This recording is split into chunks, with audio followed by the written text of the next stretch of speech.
بسم اللہ الرحمن الرحیم الحمد للہ رب العالمین والصلاة والسلام علی سید المرسلین اما بعد فاعوذ باللہ من الشیطان الرجیم بسم اللہ الرحمن الرحیم اللہم صل علی سیدنا و مولانا محمد معدن الجود والکرم وآلہ وبارک وسلم۔ معزز سامعین کرام، جب اللہ تعالی نے حضرت آدم علیہ السلام کو پیدا کرنے کا ارادہ فرمایا تو زمین سے ایک مشت مٹی لی گئی، پھر اس مٹی کو مختلف پانیوں سے گوندھا گیا یہاں تک کہ وہ گارا بن گئی اور چپکنے لگی۔ پھر وہ گارا سیاہ ہو گیا اور اس میں بو پیدا ہوئی۔ پھر اس سیاہ رنگ اور بو والی مٹی سے انسان کی صورت بنائی گئی۔ جب وہ سوکھ کر خشک ہو گئی تو جس وقت ہوا اس میں سے گزرتی تو وہ بجتی تھی اور اس میں آواز پیدا ہوتی تھی۔ تخلیق آدم کے یہ مراحل قرآن کریم میں مختلف مقامات پر بیان کیے گئے ہیں۔ چنانچہ ایک مقام پر ارشاد فرمایا، ان مثل عیسیٰ عند اللہ کمثل آدم خلقہ من تراب ثم قال له کن فیکون۔ بے شک عیسیٰ کی مثال اللہ کے نزدیک آدم کی طرح ہے جسے اللہ نے مٹی سے بنایا، پھر اسے فرمایا ہو جا تو وہ فوراً ہو گیا۔ دوسرے مقام پر اللہ تعالیٰ نے ارشاد فرمایا، وَلَقَدْ خَلَقْنَا الْإِنسَانَ مِن سُلَالَةٍ مِّن طِينٍ، اور بے شک ہم نے انسان کو چنی ہوئی مٹی سے بنایا۔ ایک اور جگہ ارشاد فرمایا، الذی احسن کل شیء خلقہ وبدأ خلق الانسان من طین، وہ جس نے جو چیز بنائی خوب بنائی اور انسان کی پیدائش کی ابتدا مٹی سے فرمائی۔ ایک اور مقام پر اللہ تعالیٰ نے فرمایا، انا خلقناہ من طین لازب، بے شک ہم نے انہیں چپکنے والی مٹی سے بنایا۔ اور ایک اور مقام پر ارشاد فرمایا، وَلَقَدْ خَلَقْنَا الْإِنسَانَ مِن صَلْصَالٍ مِّنْ حَمَإٍ مَّسْنُونٍ، اور بے شک ہم نے انسان کو خشک بجتی ہوئی مٹی سے بنایا جو ایسے سیاہ گارے کی تھی جس سے بو آتی تھی۔ معزز سامعین کرام، یہ تخلیق آدم کے مراحل قرآن پاک میں مختلف مقامات پر بیان کیے گئے ہیں، اور احادیث و روایات اور اقوال علماء میں بھی حضرت آدم علیہ السلام کی تخلیق اور اس کے بعد کے احوال کا ذکر موجود ہے۔ آئیے مزید ہم جانتے ہیں کہ تخلیق آدم کا آغاز کس طرح ہوا۔ حضرت عبداللہ بن مسعود رضی اللہ تعالی عنہ سے روایت ہے کہ فرشتوں سے مشورہ فرمانے کے بعد اللہ تعالیٰ نے حضرت جبریل علیہ السلام کو زمین کی طرف بھیجا تاکہ وہ اس سے مٹی لے کر آئیں، تو زمین نے کہا، میں اس سے اللہ کی پناہ چاہتی ہوں کہ مجھ سے کچھ کم کیا جائے یا میری کوئی چیز خراب کی جائے۔ حضرت جبریل علیہ السلام مٹی لیے بغیر واپس لوٹ آئے اور عرض کی، اے میرے رب، زمین نے تیری پناہ طلب کی تو میں نے اسے پناہ دے دی۔ پھر اللہ تعالیٰ نے حضرت میکائیل علیہ السلام کو بھیجا تو ان سے بھی زمین نے وہی کہا اور انہوں نے بھی اسے پناہ دی اور لوٹ کر بارگاہ الہی میں وہی عرض کی جو حضرت جبریل علیہ السلام نے کی تھی۔ پھر اللہ تعالیٰ نے حضرت اسرائیل علیہ السلام کو بھیجا، زمین نے ان سے پناہ طلب کی تو انہوں نے فرمایا، میں اس بات سے اللہ تعالیٰ کی پناہ طلب کرتا ہوں کہ اس کا حکم نافذ کیے بغیر واپس لوٹ جاؤں۔ چنانچہ انہوں نے سطح زمین سے مٹی لے لی۔ پوری روئے زمین سے مختلف رنگوں اور مختلف صفات کی حامل مٹی کی ایک مٹھی برابر مقدار جمع فرمائی گئی، اور یہی وجہ ہے کہ انسان کی صورت، سیرت، نفسیات اور طبیعت بھی مختلف ہے، جیسے مٹی کی اقسام اور خواص مختلف ہوتے ہیں۔ حضرت ابو موسیٰ اشعری رضی اللہ تعالی عنہ سے روایت ہے کہ نبی کریم صلی اللہ علیہ وسلم نے ارشاد فرمایا، اللہ تعالیٰ نے حضرت آدم علیہ السلام کو مٹی کی ایک مٹھی سے پیدا کیا جسے اس نے تمام روئے زمین سے لیا، لہٰذا اولاد آدم زمین کے اندازے کے مطابق آئی، یعنی چونکہ مٹی کی مختلف قسمیں تھیں اس لیے انسانوں کی صورتیں اور سیرتیں بھی مختلف ہوئیں، تو ان میں سرخ اور سفید کالے اور درمیانے یعنی کہ سانولے یا سفیدی سرخی سے مخلوط، اور نرم و سخت اور خبیث اور پاکیزہ ہیں۔ یقیناً اللہ تعالیٰ اس بات پر قادر تھا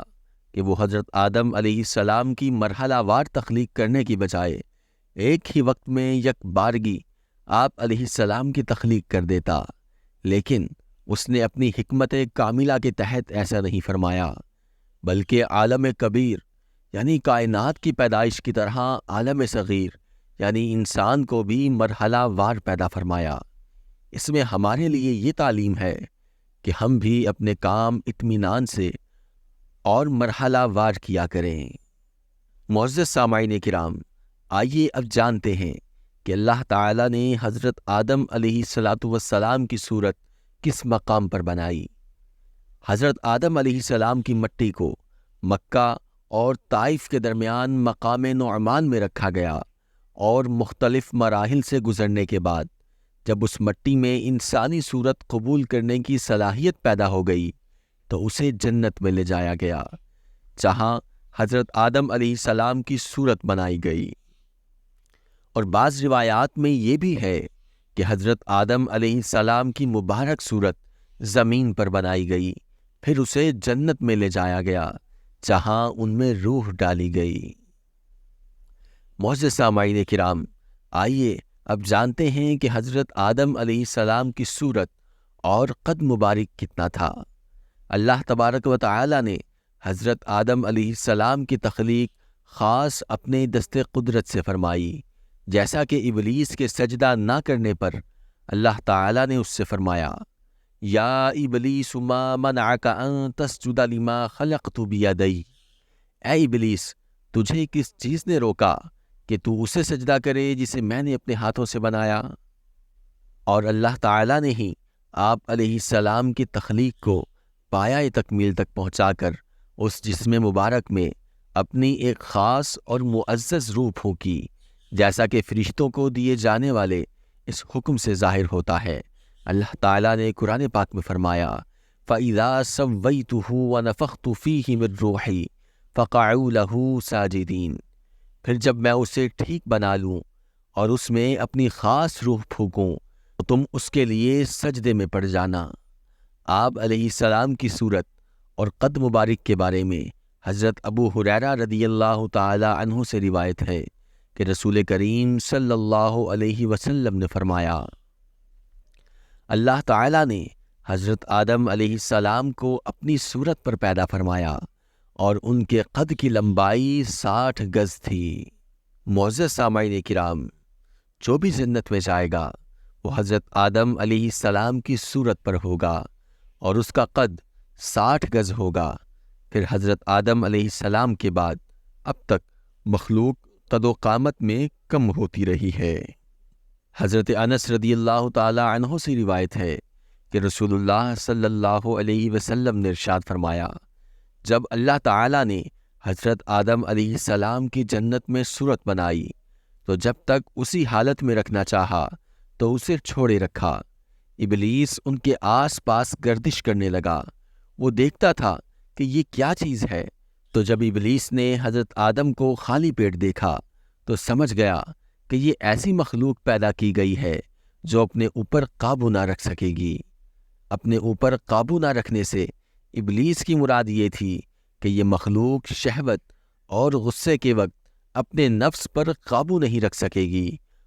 اور شیطانی وسوسے آسانی سے دور نہیں کر سکے گی۔ اب یہاں پر ایک سوال یہ پیدا ہوتا ہے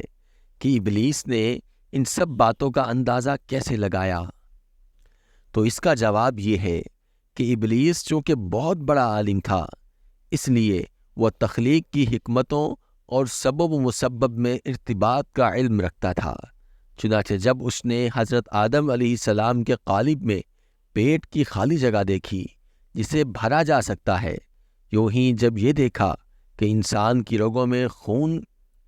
کے ساتھ دوڑنا، اس کے پیٹ اور شرمگاہ کی شہوت کو ابھارنا اور وسوسے ڈالنا ممکن ہے، تو ان اسباب کی بنیاد پر اس نے اندازہ لگایا کہ یہ مخلوق اپنے اوپر قابو نہ رکھ سکے گی۔ بھوک کے وقت اسے غذا سے صبر نہ ہوگا،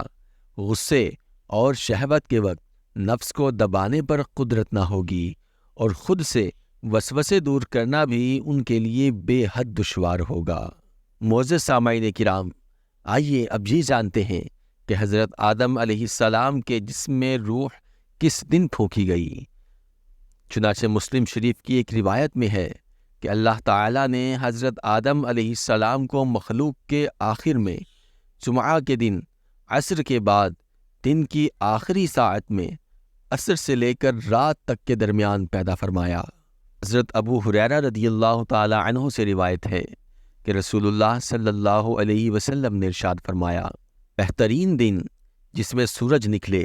وہ جمعہ کا دن ہے۔ اسی دن حضرت آدم علیہ السلام کو پیدا کیا گیا، اسی دن انہیں جنت سے زمین پر اتارا گیا، اسی دن ان کی توبہ قبول فرمائی گئی، اسی دن ان کی وفات ہوئی، اور اسی دن قیامت قائم ہوگی۔ حضرت انس بن مالک رضی اللہ تعالی عنہ سے روایت ہے، رسول اکرم صلی اللہ علیہ وسلم نے ارشاد فرمایا، جب اللہ تعالیٰ نے حضرت آدم علیہ السلام میں روح ڈالی